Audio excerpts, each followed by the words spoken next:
Let's talk about politics, environmental science, global warming, constitutional rights, social and economic challenges, money, power, choice. Nature does not compromise. extreme droughts, extreme heat waves. sea levels are rising, and it is about climate change. This is the future of the next generation. Hello, everyone, and welcome to Let's Talk About Climate, a podcast where we talk about climate change and how it relates to all of us. Join us, Change the Chamber Fellows, as we talk with scientists, grassroots campaigners, politicians, and more as we open up the conversation on climate. I'm your host, Erica Pietschak. Today, we are joined by Kim Smith. As the Southern Appalachian Community Conservation Specialist at the Wilderness Society, she leads regional initiatives, fosters community-led conservation efforts, and advocates for environmental stewardship. Smith is also the proud owner of Talilohi, an Indigenous-led business offering consultation services that harness the strength of diversity to craft innovative strategies. Talilohi goes beyond consulting by promoting Indigenous identity through fashion and design, enriching communities with creativity and tradition. Smith holds a BA in French and World Business as well as an MBA in Entrepreneurship and Innovation with specializations in Marketing and Nonprofit Management from the University of Tennessee. Thank you so much for joining us. You're welcome. That bio is super long. I'm sorry. You have accomplished so much. It's hard to keep it short. That is true. That is true.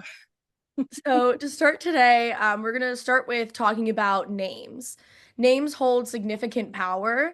The U.S. still contains thousands of geographic features bearing racial and sexual slurs or the names of figures who killed, expelled, and enslaved Native Americans and Black people.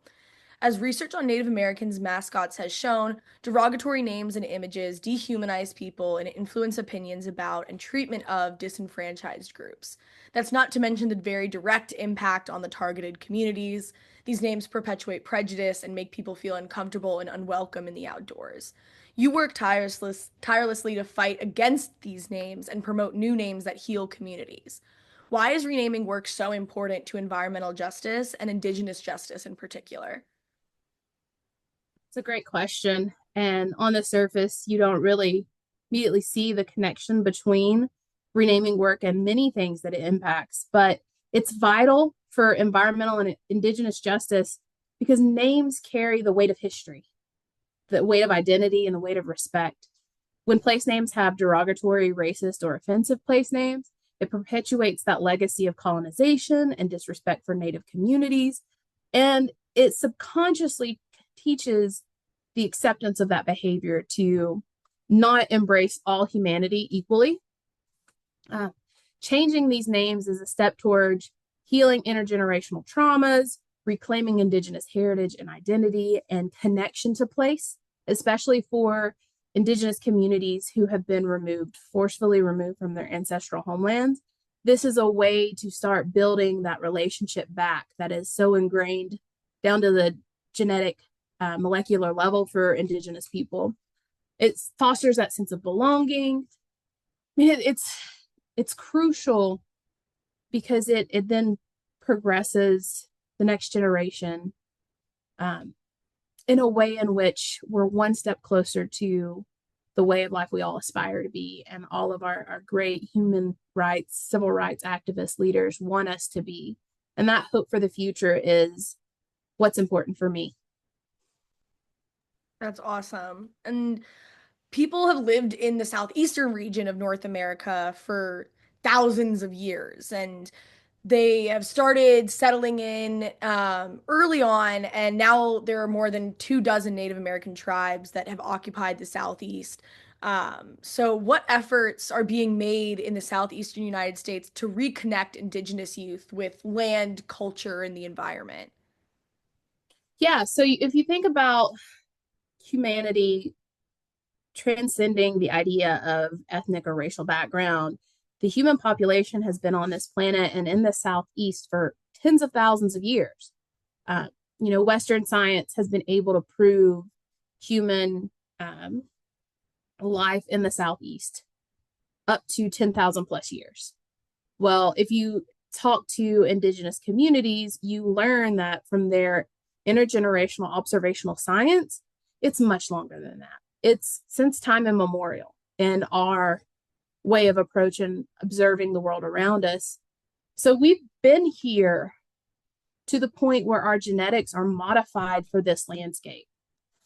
So that kind of relationship with land and with place and culture, and it's all connected, and you can't pull one out without having touched the rest. So being able to utilize the renaming effort to reconnect Indigenous communities who have been forcefully removed, were no longer present in the landscape due to U.S. genocide attempts that were actually successful. It's an honor for me to be able to do a small part in reconnecting Indigenous people to place and healing wounds that Indigenous youth may not even understand or know they have, and helping them expedite their process to identity sooner is, again, part of the renaming work. It doesn't fully encompass everything with renaming, but that's a huge central part to why we do renaming, is to provide an Indigenous-led, BIPOC-centered approach to creating an inclusive environment that, especially on public lands, that everyone can feel they're invited to participate and build their own relationship with the land that we all now call home. The Southeast has been one of the most difficult landscapes to work in for renaming place names. Colonization has been in this part of the country the longest. So there's a lot of place names that represent some of the early perspectives of the U.S. government and its relationship to people of color. And this is one of the landscapes in the country that has the most work when you consider renaming place names. Most of the bad names are here, which shows a lot of healing need to take place, not just for our BIPOC or communities that are of harm by these names, but also for all of humanity that live here, to understand the power of names and what it says about the people that live here when they don't choose to stand up and say, let's remove the derogatory name, and really being able to shine a light on where we want to be as humans, where we think we are, and how far away we actually are from those two things being in alignment. Yeah, so as we talk about renaming, could you tell a little bit to our viewers just about what the renaming process looks like? How long does it take? What are the steps and the hurdles that you and people like you have to go through to get places renamed? Oh, goodness. It's very complicated, but not to deter anyone from wanting to take part in supporting renaming campaigns. Really, it depends on what the name is, where it's located, if it's on public land, if it's on private land, federal land, state land, city, county land. It really all changes how you navigate the process. If you're looking at federal land, you have to also consider public lands that are streams, rivers, creeks, mountains, those kind of geographic public lands. Those filter through the Board of Geographic Names at the federal level, which is very complex. The application itself is very simple on the surface, but the amount of work you have to do to justify either a rename or a new name to a site before the BGN will take the application and then discuss it to approve it. We've seen some projects take as long as 5 years. Some have been in the work for 99 years and still have not had the success of a name change. And then we have other incredible renaming campaigns that only take 2 years from the very first conversation, hey, this should be changed, to the actual stamp of approval by the BGN process. And that's like Kauai here in the Southeast. So to be able to see renaming evolve throughout the years to where a 2-year process is all it takes, that is so much hope and inspiration to continue this work and hope to see it move forward in the right way. We had a really foundational moment when Secretary Holland implemented and installed a federal advisory committee for reconciliation on place names, where there was an entity at the federal level giving guidance to addressing racist and derogatory place names across the country. And with that installation, that body has been doing amazing work at cataloging across the country these derogatory place names, and then working in collective with outside advisors and experts to figure out what is the best step forward in addressing all of these, and to acknowledge the heavy burden it takes to address the thousands upon thousands of place names. As a volunteer, it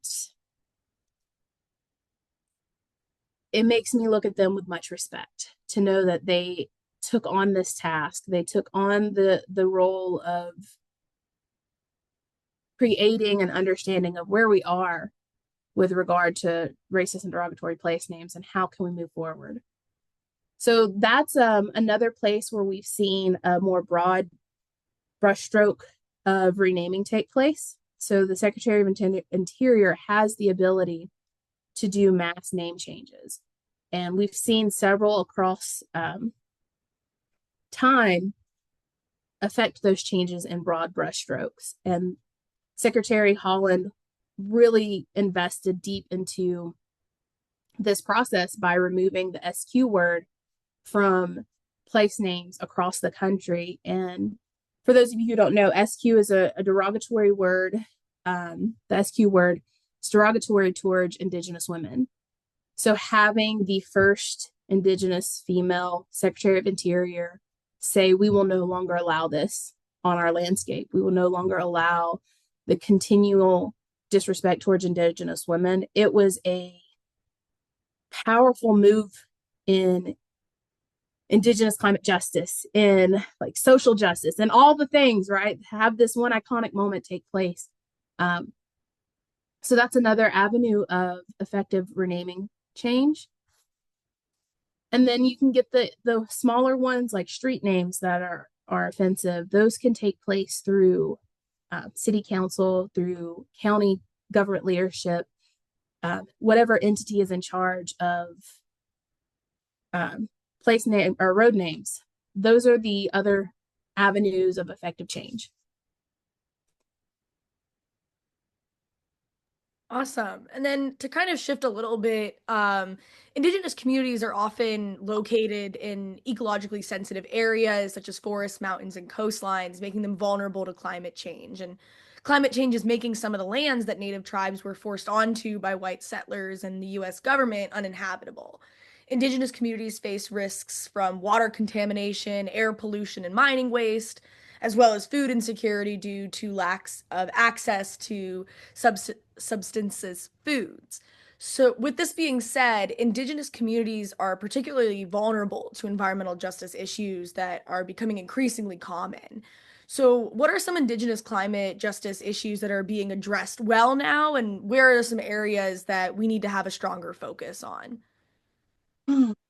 Yeah, so the relationship between U.S. government and the Indigenous nations across this continent has been strained at best since the onset of settlement in this country by European people. That said, there has been some progress over the past few years. You're seeing a lot of Indigenous voices being heard at the tables where we weren't even offered a seat a decade ago.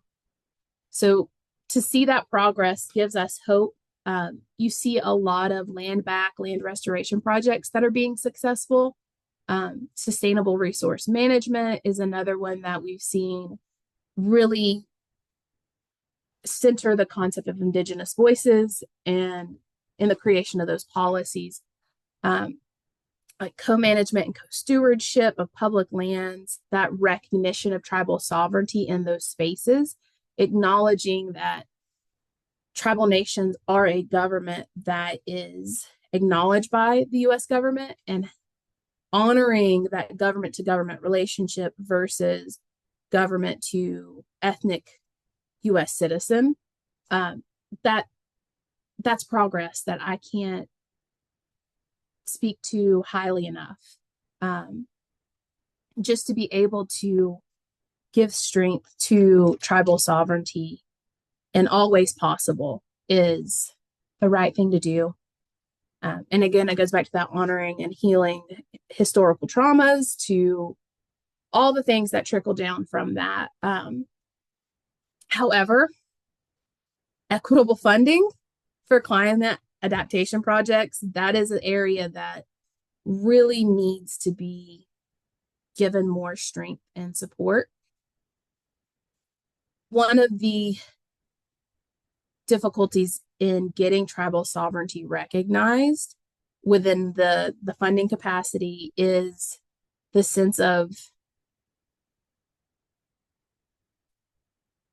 it's not just the moral compass thing to do. Like, it's not just that, it's also acknowledging the historical traumas that the U.S. government has done to these nations and the violations of the treaties that were signed from the onset of the U.S. government, that providing more equitable funding to tribal nations who are trying to do this work, especially in those sacred biodiverse spaces that most tribes are still protecting and still stewarding.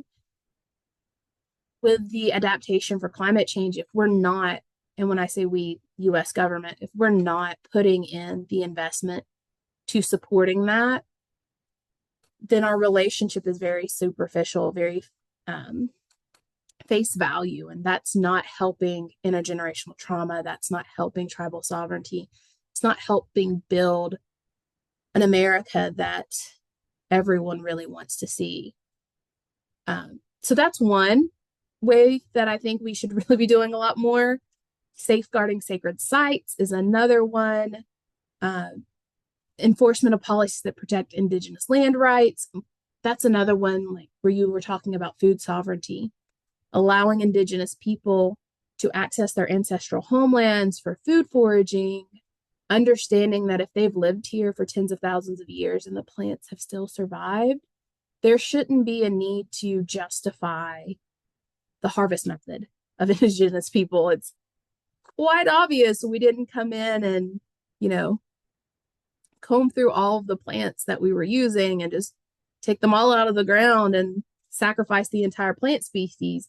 It's quite obvious that's not the relationship we have with plants. So being able to introduce policies that are more welcoming to Indigenous science and supportive of that Indigenous knowledge, those are other areas that really should have some more uplift and support. Yeah, great. So really related to that, and as you mentioned earlier with Deb Haaland, Secretary Deb Haaland made history when she became the first Native American to serve as a cabinet secretary, beginning her tenure in 2015. Given the upcoming change in many government seats in political areas, the future of Indigenous climate rights is uncertain, but destined to change in some way. So, how can our nation's goals better prioritize Indigenous climate justice and rights? And what needs to change in order for that alignment between the US government and tribal governments to find a common ground? Yeah, it's a really good question. It's a really complicated question. And you don't want to go too far into speculation about administration shifts and changes. The thing that transcends political change is doing the right thing. That's never going to change. That's always going to be at the seed of every movement, of every campaign for any kind of climate change justice. That's at the core of it. So what's at the core of what we're hoping to see over the next 4 years, over the next 15 years, over the next 100 years, is the shift to recognizing tribal nation as an equal partner in climate action. Policies should be restructured or created in a manner that prioritizes tribal consultations, tribal consent, not just involvement. For so long, we didn't have a seat at the table. And when I say we in this capacity, I mean tribal nations, tribal citizens. We didn't have a seat. And it's not just enough to give us a seat. We should be the ones leading the conversations and having more of an input into the process. And if you look at it from a linear time concept, if we've been on these lands in relationship with lands for over 10,000 years, we are capable of understanding how the whole biosphere works together to be successful and to thrive. That indigenous science should be recognized and should be leading the solutions, generating funding investment that's actually effective and healing the planet that we all share in the right way. So those would be the ways in which I would hope future policies or restructuring current policies to really allow for that tens of thousands of years of observational science to lead those conversations. And then having protections for that land and resource relationship that Indigenous people have, so that the cultural integrity of these communities and these nations can still survive, can continue to heal through all of the intergenerational traumas that they've experienced, and then start fostering the next generations of Indigenous peoples to be safe to practice cultural ceremonies and food foraging in a way in which they have always done. So they're reconnecting that traditional knowledge, but also feeling safe to do so. That's the thing that will help bring in the next generation of Indigenous climate advocates, the next generation of Indigenous climate leaders, is policies in the U.S. government that provide safe spaces for it. Yeah, I think that was a great answer. I especially love the part about doing the right thing doesn't change. And I think that's really important to think about, especially over the next few months to keep in our minds. And as we're thinking about the future and as we wrap up with this podcast, knowing that you have two daughters yourself, it is important to think about the future and the next generation. So how can Indigenous and non-Indigenous youth get involved in Indigenous climate justice and help create that much needed change that we've been talking about? Yeah, I live my life for the next gen because I'm literally nurturing the next generation of humans. I do everything I can to create an environment that when these young ladies become voting citizens of this country, that they are educated and equipped with confidence to speak up for the things that we have been actively advocating for since I became of age to do this work, right? Youth involvement is essential for driving change. Power that youth have in getting adults to listen is an untapped strength that I don't think many youth know that they have. I don't think many adults know the power of our young people, like even among themselves with this new generation of technology influenced children, the ability for them to communicate with each other on a national level is incredible. So if we can just help cultivate our youth to understand how to pull together in masses and how to speak as one voice, oh my gosh, I get chill bumps thinking about what can happen with that kind of effective organizing. Being able to pull these young people in to ensure that they are understanding the community initiatives, understanding that they can access their elders to learn, and they can advocate for policies in their communities now and really cut their teeth at the local level of how do we understand the system in which this country operates? How do we know how to write resolutions? Do we know how to write policies? Do we understand how the voting process works? Who are our elected officials that we can start learning from now? How can we get them internships and fellowship opportunities to where they are comfortable in themselves in these circles so that they can then take those leadership roles on. And if we can have educated, climate aware young people taking political offices and stepping into those decision-making roles with this mindset of the priority is on the planet, the priority is on Indigenous-led movements, adult life then becomes easier for me because I don't feel like I'm having to go in and help educate on why names matter, educate on why changing racist and derogatory names matter. I will then be speaking to elected officials who make the decisions, who already get it, who've already been at the table doing this and understanding why.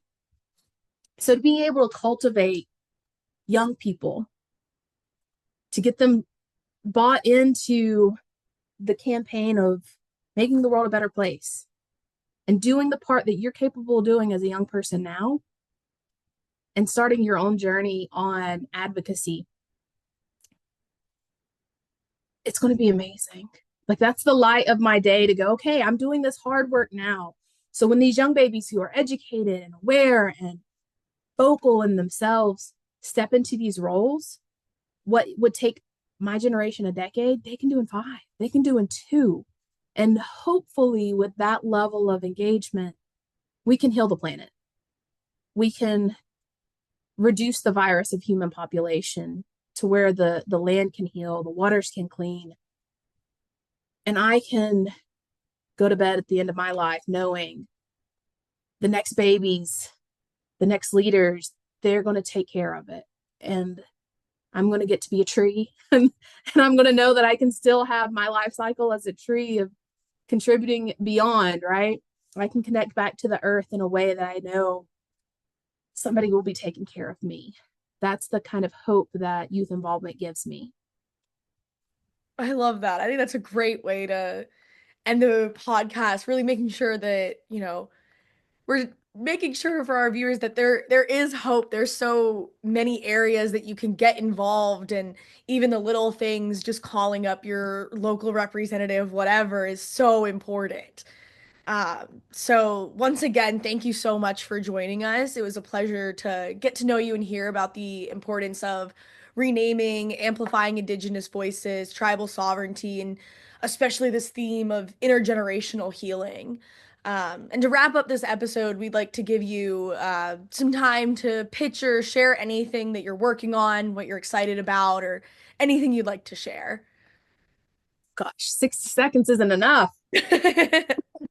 Well, I'll start off by saying thank you for letting me be here and being a part of this magic and outreach to the community. Again, if you're listening or watching this, get involved.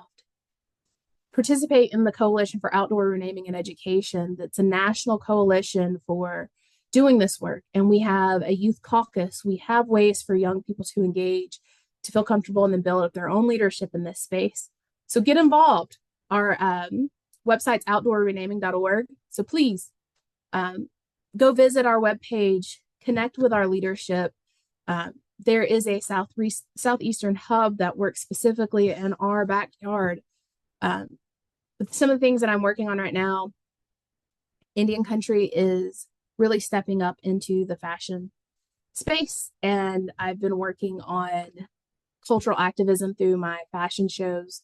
As of late, last year's campaign was, look, I talk about my collections as if they're campaigns, on environmental justice and fighting pipelines and protecting Mother Earth and healing the water systems. This year's was on our relationship to the moon and honoring our moon's relationship to this planet. So if you're in the Nashville area this weekend, come out to Indigenous and experience a Native fashion show. There'll be other designers and everything. The other thing that I wanted to uplift here in this space, and Eric, I don't think I've even shared this with you yet, so hot off the press, I have been appointed to the Federal Advisory Committee. Yes, so I was nominated, gosh, back in the summer, late summer, yeah. Yeah, so I got an email last week saying that I have been appointed to the committee. Congratulations. Yes, thank you. I'm excited to join that body. I'm overwhelmed with honor to be able to be considered one of the national leaders, and really excited to step in that space and give more support to the work that committee is doing, and really making sure it solidifies itself within our leadership at the national level. I'm excited to just sit and learn from other leaders from across the country and join a committee that's passionate about providing public lands names that honor and include everyone. So yeah, those are some of the things that I'm working on now and will be working on in the short term and in the long term. Your bio's getting even longer now. Oh girl. I'm so sorry for any future person I work with that has to read that. I'll just say, Kim Smith, doer of the things. Talk to me to learn more. Doer of all things. You'll be amazed when, like I said, like the youth are the ones. Jasmine, my oldest, her resume is competing with mine now, and she's just 14. So yeah, it's a family tradition, I guess we'll say that. Yeah. Yeah, it is. Your daughters are so impressive, and it just goes to show how much the youth can get involved in this work, and that it's not as far-fetched as it may seem when you're that young. So no, and I think it's moved from, like, my generation was, I don't know how to get involved. Like, there was a lot of, we just don't know how to do that. And now we have to do this. Like, there's this sense of urgency that young people sadly have, that they have to be the ones to start speaking up. And, traditionally in Indian country, that's kind of the norm. You would sit with your elders all day long and learn and have a voice and be heard. But the U.S. society has shifted away from valuing the voices of Indigenous or of youth in general. But now I see this resurgence of priority from young people to be heard, because, this isn't our land. This isn't my property that I own. This is land that I borrow from the next generation, because it'll be here when I die. So it's not really mine. So I should be actively engaging the people that will inherit this place. yeah, I'm just excited for young people. There's so much more y'all can do and be a part of now that just wasn't available for us. So, God, I'm aging myself. But it's so exciting to hear about this interconnectedness and all of these possibilities. So thank you so much again for joining us. And to our listeners, thank you for listening to this episode of Let's Talk About Climate. And before you go, don't forget to like us, subscribe, and rate us 5 stars on your podcast platform. It really helps us out. Follow us on Instagram at Let's Talk About Climate Pod and Twitter at Talk About Climate Pod. And check out our website, changethechamber.org. You can find all the links we talked about today, the Outdoor Coalition for Renaming, Tali Lohi, everything will be in the description. And with that, this was Let's Talk About Climate, and thank you so much for joining us.